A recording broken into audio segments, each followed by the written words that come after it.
gangster from Baku. I'm not sure if that's the exact translation, but it rhymes, and yeah, everyone just loves him here.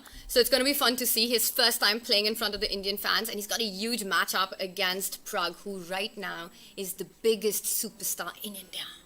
Wait, what about Viral? Virat. Virat? Virat Kohli? Yeah, Virat. Excuse me. Oh! Oops, No! oh my gosh, you just committed the biggest blunder ever known to mankind. Oh no, I'm fine, so yeah. sorry. I was trying to, He's there right now. What a performance he's had in the recent months, and the position that we have on the board, Robert. Black has an extra pawn, but this is the kind of position where white sacrifices it. It's not a blunder. It's been sacrificed for more space for the initiative in the center. It's not for attack necessarily, but you get a lot of coordination between the pieces and just a freer position to move your pieces around, shuffle around with them. Exactly. White has 2 pawns in the center to just 1 for black. So that's one of the advantages in the position for white. Also, complete development. This bishop on c8 is not away from home. It's in starting square. And even if it goes to d7, it doesn't have a useful diagonal to work with. So I'm looking at this position, and I can tell that Pragg, he wants to win this game. He stole a pawn on c4. He's looking ready to play b5 in the near Did you say he future. wants to win this game? He wants to win every game. The guy wants to win every game. Yes, now he really does see that here, bishop went out with b4 with check, and after bishop to d2, we see queen e7, so just protecting the piece. And it's a slow-moving game, no pawn tension just yet, until black strikes in the center with d5. And at this moment, white can take on d5. That would be an equal trade in the center of pawns. Instead, white decides to fianchetto, like in the Catalan, and black steals the pawn in the center. So that's how black went up the pawn, and white just said, I don't care, let me play around it. And actually, the computer didn't like e4. What a thematic move. But instead of e4, it seems to probably like knight e5 in standard Catalan style. But I think for rapid chess, this is a perfectly legitimate move, just playing around that pawn that you sacrificed. Absolutely, and then you can also aim at picking that up when the position is juicy enough to do it. But Pragg's last move hints at that he's not giving up that pawn any b8. What he wants to do is start pushing that b pawn. You've not only defended that b pawn, but stepped out of this h1. Then what I was thinking was that after d5, you could go knight b4, and there's a knight coming here. And if you do this, then I exchange that knight off very quickly. And once these 2 knights have gone off the board, this one will be available. But the question is, maybe Radjabov wanted to play knight d5 anyway then. So Let's just show the point, the tactics behind this. So the main thing is that once the pawns in the between the rook and queen disappear, then there's a pattern. So that's the basic idea of the tactic. So it's a clearance thing, and so they got a more delayed version. Again, d5, knight b4, knight e5, knight d7 would work for. No, it would.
The less will become a distant forever within our souls.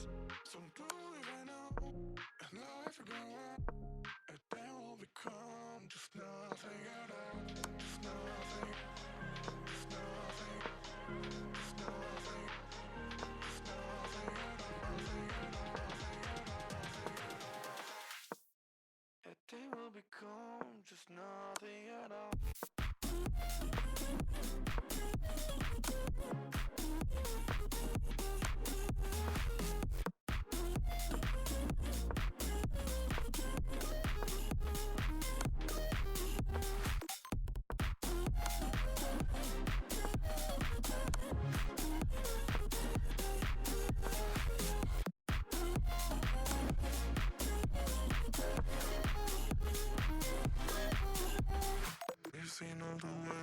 myself just to know what it meant, so you took it away.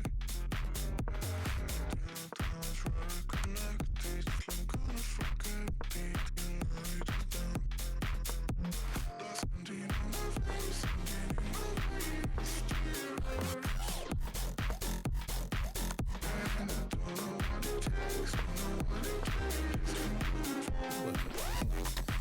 If D5, knight B4.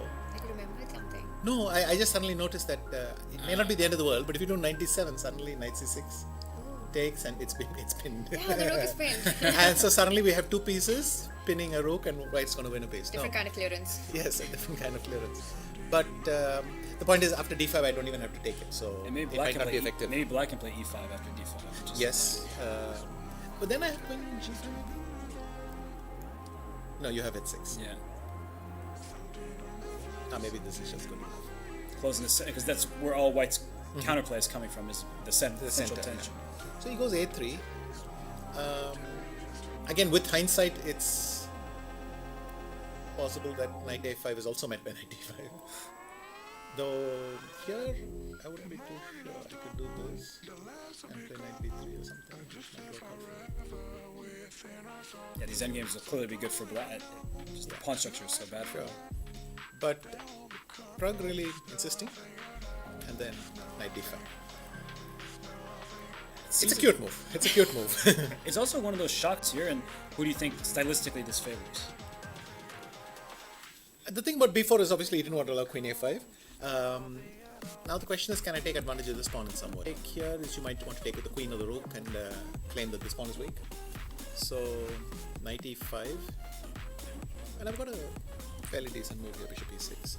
Solid enough. I can't see this being hugely favorable for white. You want to play something like D5, just to think, but it might just be we just take, liquidate. That's it. Everybody goes home. I mean, I'm casting around for any tricks. Maybe knight D7, throw that one in. Wow. But maybe you can just take, because I don't see anything obvious again. Queen D5, but I take, I move the knight. It's about equal. So quite a sensible decision by Pragg as well.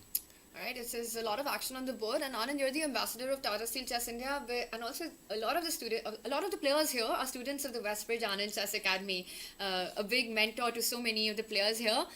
Any advice you gave them before this tournament? Any word with Pragg?